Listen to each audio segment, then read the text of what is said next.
Alrighty. Good afternoon, everybody. I'm sorry I'm a little bit late getting onto this, about 20 minutes late, but I'm just gonna hop right into it. Today should be a little bit of a shorter podcast. There wasn't much on Friday and Saturday for me to go over, so yeah, I'm gonna get into it. Start with new music as per usual. We have Stove God, Cox, and Superior with 161 and Sweet Dreams. So some dual releases, 2 songs with 2 people on both of them. Those two I enjoyed. The production was a little repetitive for me. The bars were a little bit elementary, but it wasn't bad music. Just mediocre. That's correct, actually. We have Kid Cudi with Stars in the Sky. He's definitely leading into like his pop era. This is this song, actually Lorenzo, this is the song that Lorenzo really liked. It is like very childlike poppy, like I could hear it in a kids movie, that kind of thing. Summer Walker, the extended version of No Love with SZA and Cardi B. I'm sure you guys have seen the viral clips of the music video. Beautiful music video. Cardi was like low-key singing on this song, which I really enjoyed hearing her voice. You already know Summer and SZA are great singers, but the visual like really blew me away. It was beautiful. We have Chance the Rapper with Child of God featuring Moses Sumney. Once again, really enjoyed the visual of this. I also really enjoyed the concept and the fact that the song went along with an art exhibit. I thought that was really cool, really different. And the song was great in general. We have Open Mike Eagle with Multi-Game Arcade Cabinet featuring Rap Ferreira and Still Rift and Video Dave. This song sounds exactly like the title is, video game arcade, like very much. Nicki Minaj with We Go Up featuring Fabio Foreign, another one I'm sure you guys have heard.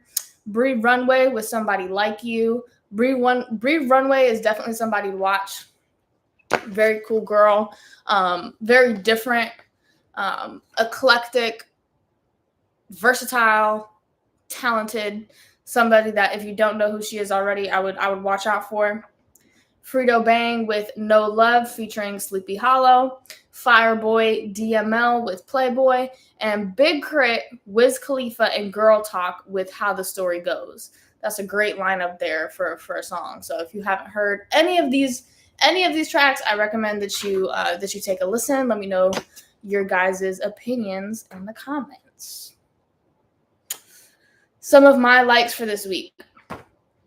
So just days after announcing that she was quitting music amid uproar from fans, the Kiss Me More rapper Doja Cat is making amends for her comments in which she appeared to sound ungrateful. So I talked about this last week with Doja Cat saying that she's quitting music, this whole thing regarding her show in Paraguay that kind of went awry.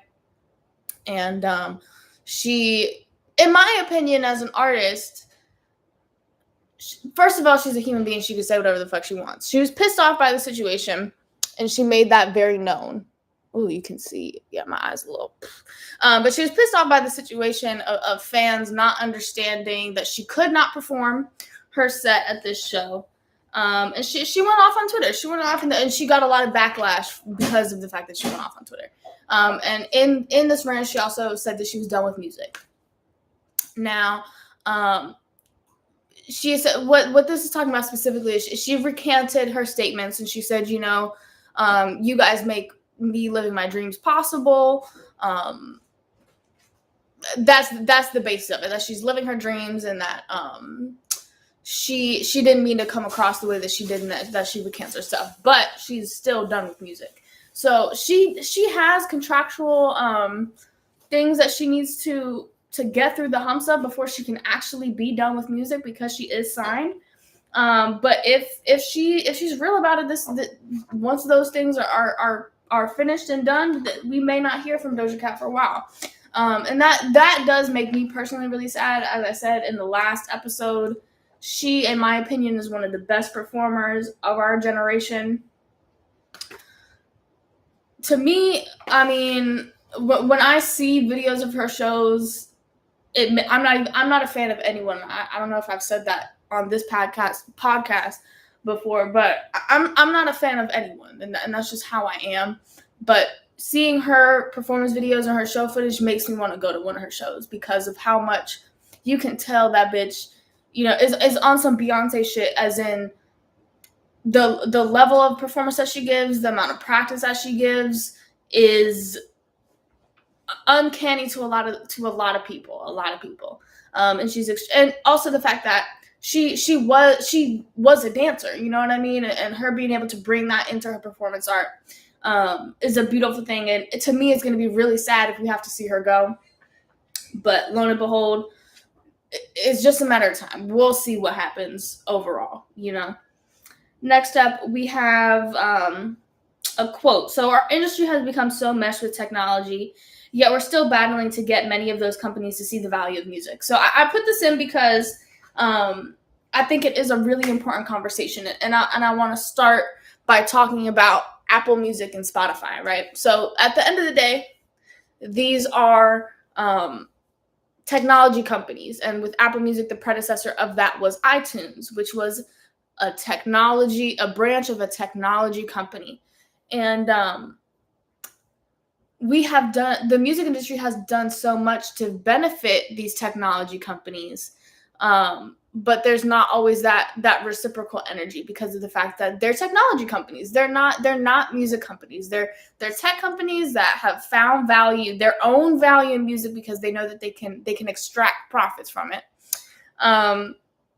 But there's not really that mutual value there. And I think that we're getting there as time progresses. And I think that the transition into Web3 is also going to be a big part of the continuation of that. But I think that is something that should be thought about, should be talked about. And that's something that I would love to, if anyone is interested, especially if anyone who works in tech would be interested in talking with me about. I would love that. But I'm going to move on for now because I do want to keep this episode relatively short. So we have UCLA's Ralph J. Bunche Center for African American Studies today launched its Wide Range Hip Hop Initiative, which will establish UCLA as the lead center in hip hop studies globally by way of artist residencies, community engagement programs, a book series, an oral history, and a digital archive project. Postdoctoral fellowships, and more. So I thought that this was super cool. It also makes me wish that that UCLA wasn't in LA, and that I could go be a part of that because it sounds like a super, super, super, super cool program that I think is gonna be where a lot of the next generation of industry professionals is gonna come out of. And yeah, I'm just excited to see where that goes. Usually if I see something about music education, I put it in here because I think it's really important. And let me know if any of you guys decide to go to UCLA for their hip hop program. We have Def Jam recordings celebrating Women's History Month in partnership with Lucid Motives, with a special event recognizing its own female staff.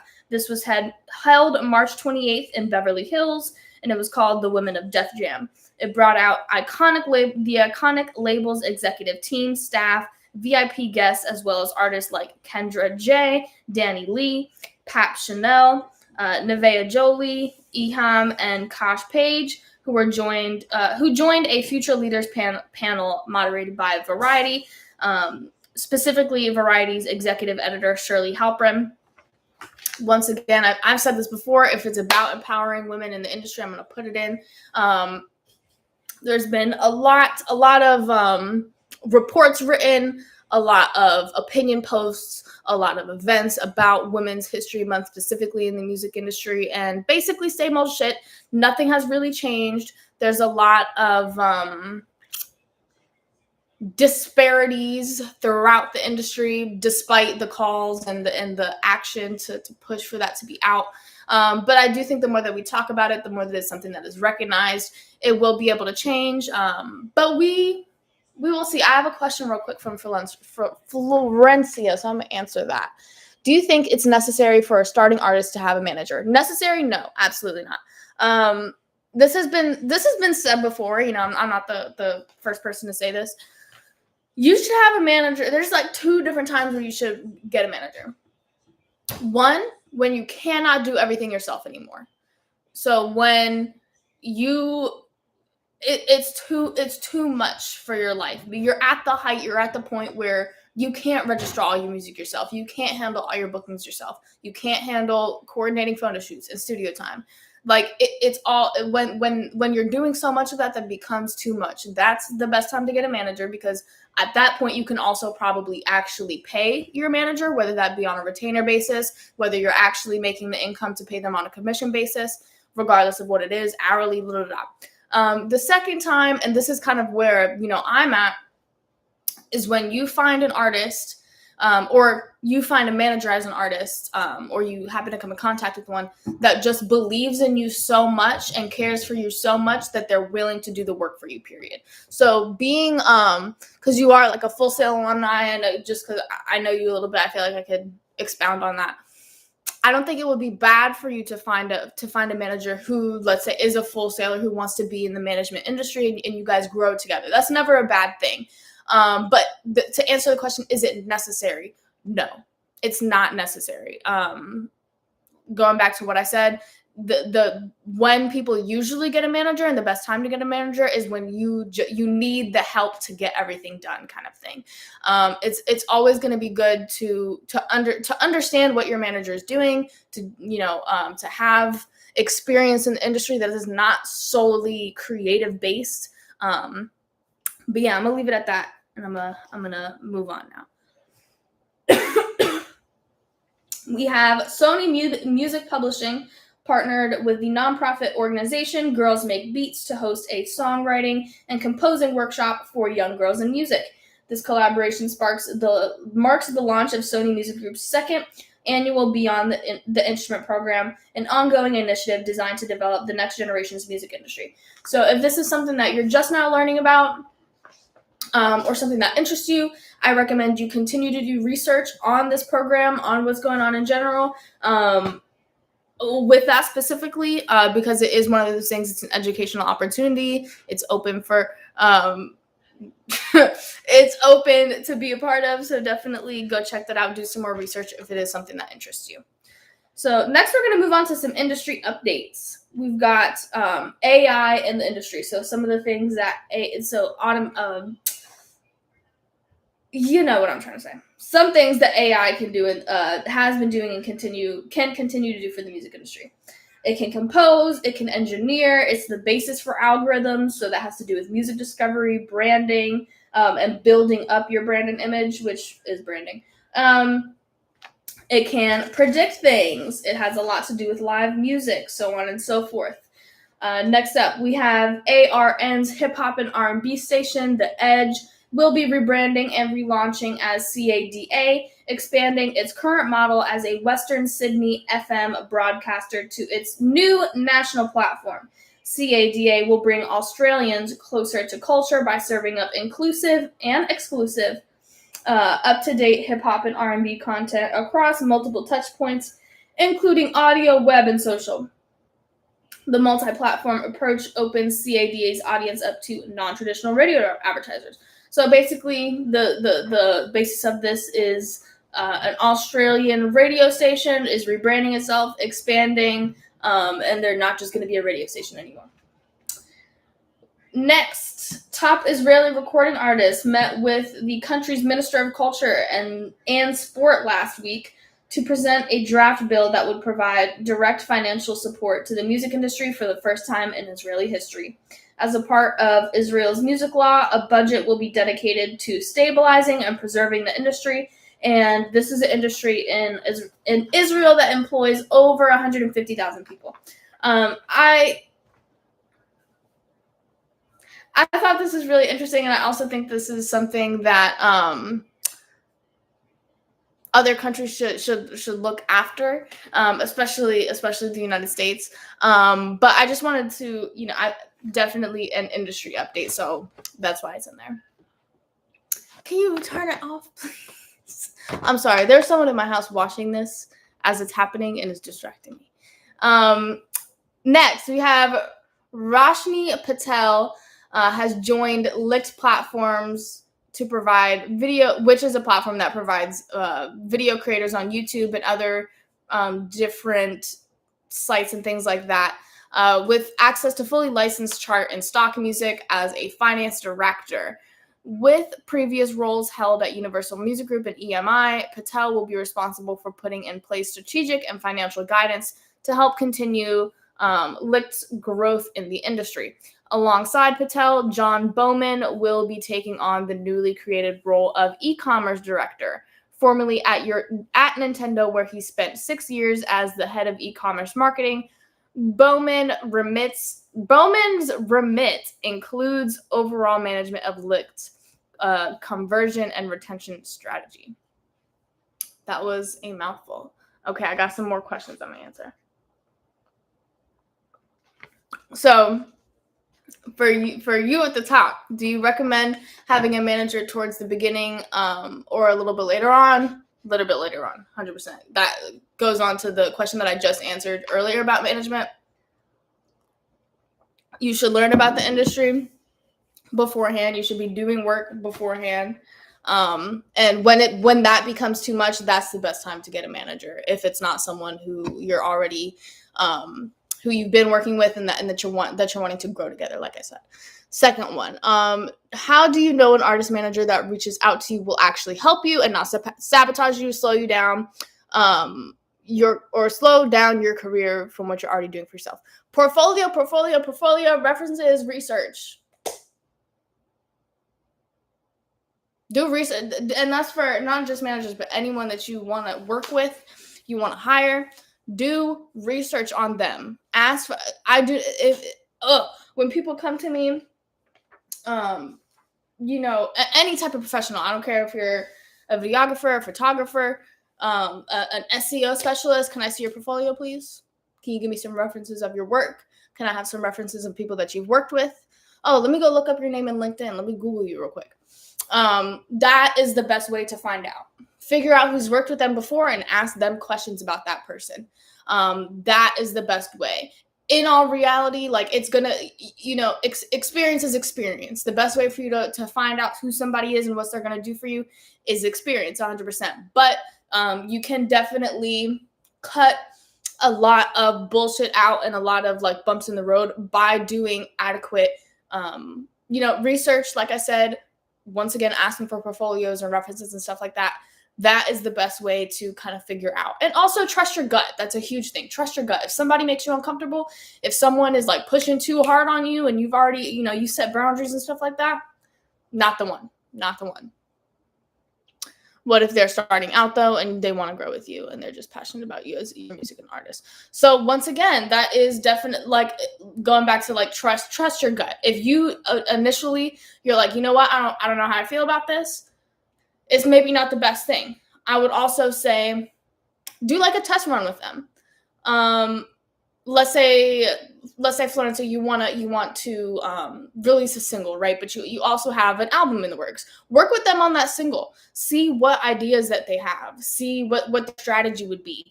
Don't give them 100% responsibility, but see what that relationship would work like, and be upfront with them about this. Hey, I'm a new artist. I have momentum, and I don't want you to fuck that up for me, bro. I do not want you to fuck that up for me, but I am willing to see what we can do together and how we can work together. So do you want to plan this rollout with me and see how it goes? Don't give them any of your passwords to your PROs, to any of your royalty collecting platforms, none of your DSPs, none of your aggregators. Don't give them that amount of power. But as I said, like it doesn't help. It doesn't hurt to have a couple meetings, see what their ideas are, see how that could go along, and build that relationship with them. They should be the ones taking you out to lunch. Oh, do you want to spend the day together, get to know each other a little bit better? What are you doing today? Are they checking up on you? Are they trying to build that relationship? You know what I mean? Be cognizant of those things, and to me, it really all comes down to, like I said, trust your gut. If they make you uncomfortable, that's a no. If they're not, if you've expressed to them, hey, I want to take things really slow. I don't know you that well, so I'm not going to jump into anything with you. And they're trying to push and push and push. No, they should have respect for your boundaries and what you have to say, especially because this is your career, this is your livelihood, this is your passion, this is your art. And also, if it seems too good to be true, that's another thing. Like, it probably is. Especially if they're new starting out and they're saying, "Oh, I can do this for you, and this and this and this and this and this and this." Okay, show me. I'm gonna leave it at that because I do got a lot to get through, or not really. We got about a page and a half left. All right, Sound Exchange announces $235 million worth of payout for quarter one of 2022. $9 billion distributed since 2003. If you don't know, Sound Exchange is someone that you need to be talking to, or that you need to have an account with if you want to collect all of your royalties. Not all of your royalties, but that is another person. That's another platform where you can be collecting royalties. So if you don't know what Sound Exchange is, or you don't have an account, go research it, or come talk to me. Go talk, or hit that the WTF H2 page in my bio. We can have a consultation. There's also some more information about royalty collectors and stuff like that on that page. Alrighty. It's Grammy week, hoes. If you're not a Grammy U member and you are in college, especially if you're at First Institute or if you're at UCF or you're at Full Sail, go sign up to be a part of Grammy U. There's a whole bunch of perks that come along with it. You get to find out about stuff before the general public does. And bitches, Grammy week. This year is the first year ever that it's not going to be in LA. It's going to be in Las Vegas. It's the 64th Grammys. And I think it's going to be a good time, especially considering what happened at the Oscars this year. I think it'll be lit. We'll see what happens, though. Finally, for music industry updates, we have Universal Music Publishing Group promoting Danny Sawyer to their director of A&R. Web3. Civic partners with Snow Crash for NFTs by Sony Music Entertainment and Universal Music Group. Deals, acquisitions, and partnerships. Swedish House Mafia sells their master recordings and publishing catalogs to Pop House. Legal. We've got Daniel Ek coming up with a deposition. He got a deposition coming up as a part of an ongoing legal battle with Eminem's music publisher, 8 Mile. The publisher sued Spotify in 2019 over allegations that the streamer had not properly licensed the rapper's music for its U.S. service and therefore is liable for copyright infringement. Now, I don't know the intricacies of this specific situation, but to me, this is talk to your distributor. Talk to your distributor. Because it wouldn't be on Spotify if your distributor didn't work out a deal. Like I said, I don't know the intricacies. I'm sure that once the deposition comes and the case is closed, we'll find out more. But to me, that's like having one of my artists or one of the artists around me try to sue Spotify because they went to an aggregator to put it up and it wasn't put up the correct way. To me, that's the issue with that. What did the aggregator do wrong? What did the distributor do wrong? I could be wrong. Like I said, I don't know all the details. This is a continuing thing that not all the pieces of the puzzle are put together. But we'll see. And hopefully when it does, we'll be able to circle back and more information will be in a different episode more down the line. Some artist accomplishments. According to a tweet from the Daily Loud earlier last weekend, the Baton Rouge-born recording artist NBA Youngboy has dethroned the Notorious B.I.G. as the new rapper with the most weeks spent on the Billboard 200 chart ever in history of all time. That's fucking crazy to me. props to NBA, and I got another thing to answer. What do you think is the best way for an artist to learn what they need to about the music industry without a music industry degree? Come talk to me, baby. So that was real intense. It didn't need to be. But I over at H2, over at We the Future, that is kind of where I have put my like my educational teaching brain over at. I've built an artist development program that I have kind of dubbed as like Full Sail in 3 months for artists. That's basically what it is. I built a curriculum all about branding, business establishment, marketing, content creation over there, where I will eventually be picking up with workshops again. But we also that's what we do over on that page, is give you guys educational content, resources and services as well. So definitely check that page out and come talk to me personally. I'm always here to spread the information, to give tidbits. If there's anything specific that you want to talk about, let me know. I have consultations. Once again, you can go over to H2, whole bunch of stuff. But I'm always here. I'm always here. Okay. Whew. Okay. Next, for artist accomplishments. Maxwell's single "Off" rockets to number 1 on Billboard's adult R&B airplay chart. We've got Deborah Cox to be the first Black woman inducted into the Canadian Hall of Fame. This one, I read it, is one of those things where it's like, the first ever, bitch? Should I really be celebrating this? I'm celebrating her. That's how I feel about this. With these things, wait, what was it? Okay. So Deborah Cox is the first Black woman to be inducted into the Canadian Hall of Fame. So that's why what I was saying with that is, when I first read this, it gave me a dilemma. I'm celebrating her. I'm not celebrating the fact that it is what it is, because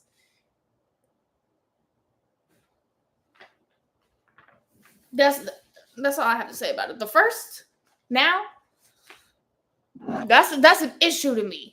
So once again, I celebrate her, not the situation. You said you do workshops. I couldn't hear. Yes. They're not currently happening right now, but I've built the curriculum for them. So if you go over to the page in my bio, the WTF H2 page, that's where flyers and stuff like that will be posted, and updates when the time is out. That page also will have educational content for independent artists up there. So that is the best place to go, besides contacting me directly. So there's that. Alrighty. Finally, we have Top Dog Entertainment partnering with Capitol Records to bring new signee Doechii to the Universal Music Group label. Hailing from Tampa, Florida, baby. Gotta put the emphasis on the fact that she is from Tampa, fucking Florida. The singer, rapper, and dancer is best known for her breakout song, Yucky Blucky Fruitcake. Which has amassed over 32 million streams on Spotify and is already garnering compensations to the legendary Missy Elliott. I talked about Doechii. In my last episode, she got a new song called Spooky Coochie that I immensely fuck with, and I'll just restate what I said in the last one. So versatile, so talented. Please go check her out. Please go check her out if you haven't already. And as you can see, she's already doing big things. Be inside the Top Dog. That's a beautiful thing right there. And I'm happy to see it happen. All right. Next, we have some stuff in live music. And with that, we only got a couple things to talk about, so we're almost done. Jermaine Dupri and Dallas Austin will entertain the crowd at the inaugural R&B Soul Picnic Festival, a, quote, soul healing experience to promote mental health awareness, and along with a music festival and lifestyle festival coming up in Atlanta, Georgia. Cleveland hip-hop act Smokescreen is set to play a 15-year anniversary concert on April 15th at Grog Shop. Making a grand and long-awaited return to the road, 3-time Grammy Award-nominated multi-platinum 21st century R&B icon KEM will embark on the Full Circle Tour this spring with none other than 12-time Grammy Award-winning legend Kenny Babyface Edmonds. The Full Circle Tour will stop at Greensboro's Tanger Center on May 5th, and tickets went on sale this past Friday. Jesus Christ. All right, finally, we have Lollapalooza. The fact that they're doing a career fair in conjunction with the festival itself, I thought that was super cool. And if you're going to Lollapalooza, or you ever plan to in the future, do some research on that. Figure out what is going on, especially even if you're just a fan of music. You'd be surprised how many people in the music industry, especially people who work within fan engagement, really started as stans. Whether that be Taylor Swift stans, BTS stans, Barbs, you know what I mean? A lot of people who are in the industry now, they got their start by just being really big fans of people. So you'd be surprised on how much you may enjoy having a career in the industry, or how much you may actually fit into the industry because of your experience as a fan. The industry needs people with that mentality, because that's who we cater to. That's who we want to buy our products, whether that be music, merch, concerts, whatever it is. Okay. I did see a viewer opportunity. I wish I had some more for you. This is something that I'm kind of introducing into this series, and I want to do more of viewer opportunities, specifically job opportunities. So one that I found is at InGrooves. They're looking for a manager of label and business development. This is in Australia. So if you want to move to Australia, or if you are in Australia, I don't know, InGrooves may be looking for you. So go check that out. Once again, I did not mention this, but as I usually do, all of the news links for any of this information are located in my bio. For you guys on Instagram, is located in the description of this video. But if you're ever interested on learning more about anything that I'm talking about in this podcast, or if it's a viewer opportunity and you want to apply for it, go to the link in my bio, go to the description, and you'll be able to find more information. It'll take you directly there. Finally, this is always like an unfortunate part, but as I've said in the past ones, and I'll say again, I do this to honor these people. They paved the way for us, and I feel like when I see something, I have to respect it, So the deaths in the industry this past week. We have Keith Martin. He was best known for his 1995 ballads Because of You and Never Find Someone Like You, which was featured on the blockbuster hit film Bad Boys and charted on Billboard. He moved to Manila. Lord have mercy. He moved to Manila in 2014 to serve as an in-house producer for record label EMI in the Philippines region. Unfortunately, passed away. It was a weird situation. He was found in his apartment after about a week or so of decomposition. Weird situation. I'm not sure exactly what happened, but bless his soul. We have Donald Tabby Shaw, who was the lead singer of the iconic trio The Mighty Diamonds. Once again, I do this to pay my respects. They paved the way for us.